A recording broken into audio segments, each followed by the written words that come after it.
everyone, welcome back to my channel Storytime with Nigeria's Glamour. Today I'll be completing the long-awaited pearl bucket. In the last video we did the base of the pearl bucket and now we'll be continuing. So what to do is move that fishing line to the next big pearl, then pick up one small bead, two pearl and one more small bead, and crossing with the last small bead, which is the red color bead. Then you cross. You see it's going to make a 6 bead loop. Then you move your fishing line to the next two big pearl beads. Then you take two big pearl beads and one red bead, using the red bead to cross, making another 6 bead loop. You get it? You will repeat that process again. Move your fishing line to the next two big pearl beads, then put in two big pearl beads in the other fishing line, then using a red small bead to cross. Then that is exactly what you will be doing. You will just be moving into the next two beads with the fishing line on the bottom, then using two big pearl beads, insert it to the fishing line at the top, then insert one small red bead, then use the second fishing line to cross it, exactly like how I'm doing. Now we've gotten to the last one. You will now move that down fishing line into the next two big pearl beads, then into that red bead, yes, as you can see me doing. Then now you insert two big pearl beads at the top fishing line, using the last big pearl bead to cross. Then now, using one of the fishing line, you move to one big pearl bead. You see what I'm doing? One big pearl bead, then you add one small bead, two big pearl bead and one small bead, using that last small bead to cross, as you see me doing, like so. Then you will move the bottom fishing line into the next two big pearl beads, then you add two big pearl beads at the top fishing line, then use one red bead to cross. You will continue it like so. So continue. If possible, pause this video and meet me at the end of this loop or at the end of this line.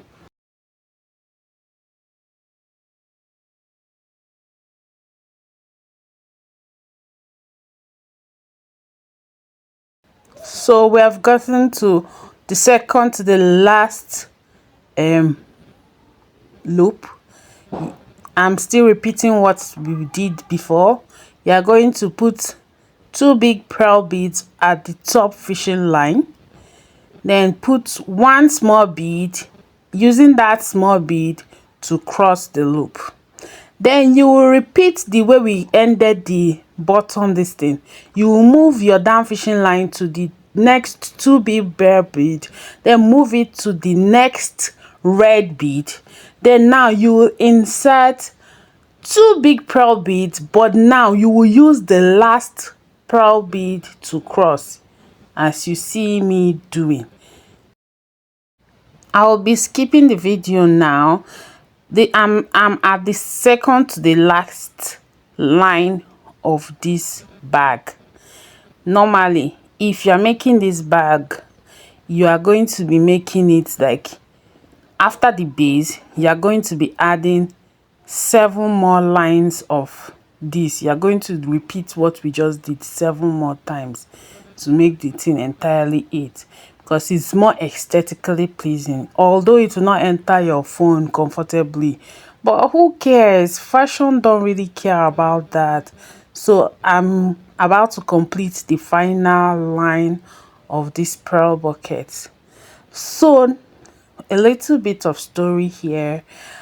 Actually, I want to make this pearl bucket in my own style, but I'll be showing you guys how to do it the normal way. But after doing it the normal way, I'll still lose it back and just do it my own style. But at that point, I will still be learning. I will still be trying to figure out how to do it my own way. So I will not really be teaching you anymore. I'll just tell you a story to make up for the time you'll be watching me try to figure it out and make it my own design. So at this point, I think we are at the last loop and I'm passing the fishing line around. You now pass the fishing line to come and meet the other fishing line, so that the fishing line should be in one, like they should be at the same point. Now you now pick up those two fishing line, insert one small red bead, then start inserting your big pearl to it can, so that it can make the hand of the bag. You get it?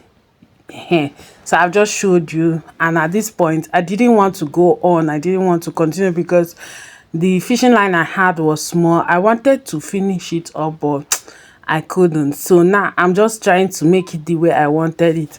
If you see, I have some bag accessories that I wanted to include in it, so that is why I loosed it back, and I'll still lose more.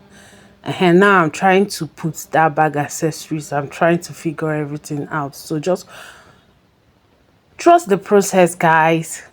Follow me and trust the process as well, because I was actually thinking a lot of how was I going to achieve this, but at the end of the day I finally achieved it, and I'm very grateful that I could achieve this. So for the meantime, since there is no more thing to teach, I'll be telling you guys a story. So pay attention and let's get to the story.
Have you ever been so angry at someone that the bitterness sat in your chest like a stone?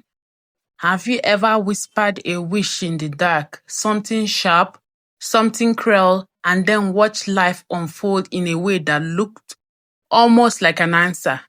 And when it happened, did it bring you any real satisfaction or only a heavier kind of silence? That is true of the story we're about to tell today. The story follows a girl named Amaka. She had always believed that life was fair if you stayed kind and kept to yourself. That belief had carried her through secondary school, even though she was often bullied. She remained friendly. She remained quiet. She thought the world would eventually return the same courtesy, but it did not. When she finally gained admission to the university, everything became harder. She got the admission late, and finding a place to stay was almost impossible. After weeks of searching, she settled for a cheap face me I slap you apartment, one of those long corridors of single rooms that share a toilet at the end. She paid 40,000 and moved in. It was not self-contained, it was not comfortable, but it was all she could afford. She was not alone at first. A friend from her pre-science program moved in with her. The friend would only stay for 1 year before transferring to another campus. For a while, the two of them tried to make the place livable. They swept, they kept to themselves, They even tried to be friendly to the landlord and his children. This was their first mistake. The landlord was a creep. He watched the girls the way a hungry man watches food. He made comments, he made advances. When Amaka refused him cleanly, his friendliness turned into quiet hostility. From that day, nothing she did was right. In a face me I slap you compound, trouble finds you while you are asleep. You can wake up to voices already raised outside your door, people quarreling with you before you even open your eyes. The landlord began to insert himself into every small matters. There was a rainwater collector, one of those metal funnel that directs water from the roof into pockets. It stood close to a male neighbor's door than to Amaka's, but yet the neighbor never complained when she placed her buckets there during rainfall. The landlord, however, would knock on her door in the middle of the rain and order her to remove them. When she pointed out that the actual neighbor had no problems, he invented new reasons. Every small thing became a quarrel. Amaka still thought the landlord's children were her friends. There were 3 of them, 2 girls and a boy. One of the girls and the boys were twins. The girl would come into her room for makeup. Sometimes they brought their phones to charge. She treated them kindly. She never suspected that their father had already planted something bitter in their minds. One ordinary morning, the compound was sweeping as usual. Everyone swept their own frontage and left the last stretch for the next person. Amaka had already bathed. She came out wearing a sport bra, tight trousers, and a wrapper tied over them, the way many girls dress when they are still preparing for the day. The landlord's younger daughter finished sweeping and left a pile of dirt right where Amaka had already cleaned. Amaka said nothing. She simply went back inside to finish dressing. When she stepped out again, still tying her wrapper, she saw the landlord himself deliberately sweeping the dirt back onto the space she had just cleaned. Quietly, she picked up her broom and began to gather it once more so she could throw it into the dustbin. That was when they attacked her. The younger daughter rushed her first. Before Amaka could even understand what was happening, the elder daughter joined in. They pounced on her without warning. Because Amaka was still tying her wrapper and wearing only a sports bra and tights underneath, she was able to keep herself covered. The elder daughter was not so lucky. In the struggle, her own wrapper came off completely. She ended up rolling on the dirty ground, the same ground that still held rainwater, chicken droppings, and mess of the compound's livestock, while people watched and some even laughed. Amaka felt ambushed, humiliated, betrayed. She had never owed rent. She had never owed anyone in this compound. She had only refused a man's advances and tried to live quietly. Yet every day they found new reasons to come for her. That night, the bitterness rose in her like smoke. She sat on her bed and in a low voice, she wished that something bad would happen to the family. She didn't know that the chain of events had already begun. A few days later, the elder daughter broke out in painful boils and rashes all over her body. The infection was so bad that she could not leave the house for weeks. Not long after that, the younger brother, the twin, was involved in a serious accident. His leg was badly broken. He walked with crutches for a long time. Instead of seeing coincidences, the family turned on Amaka. They began to stand at her door at night, praying loudly, calling her a witch, accusing her of cursing them. The same people who had attacked her now claimed she had cursed their family. The atmosphere became so poisonous that Amaka had no choice. She packed her things and moved out of the compound. She left with the same bitterness still sitting in her chest and with the knowledge that no one would ever apologize. Have you ever found yourself in a situation like Amaka's? Have you ever wished something dark in a moment of pure anger? only to watch life take a strange turn and still felt no satisfaction? Or did the people simply move on while you carried the weight alone? This story is not saying that if someone fights you, something bad will automatically happen to them. It is not saying that wishes have power. What happened to that family may be pure coincidence. What happened to Amaka was the cost of living among people who had already decided to hate her. The only real lesson is this: when the fight is over, let the business go.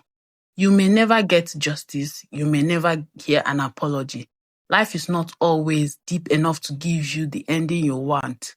Stay safe where you are, protect your peace, and do not let other people's wickedness turn you into someone you no longer recognize. Thank you so much for watching today's episode of Storytime with Nigerian Glamour. If this story touched you and if you learned anything from this tutorial, drop a comment below and share it with someone who needs to hear it. Don't forget to like, subscribe, and turn on the notification bell if you haven't already done that. I'll see you in the next one. Ngwano, bye!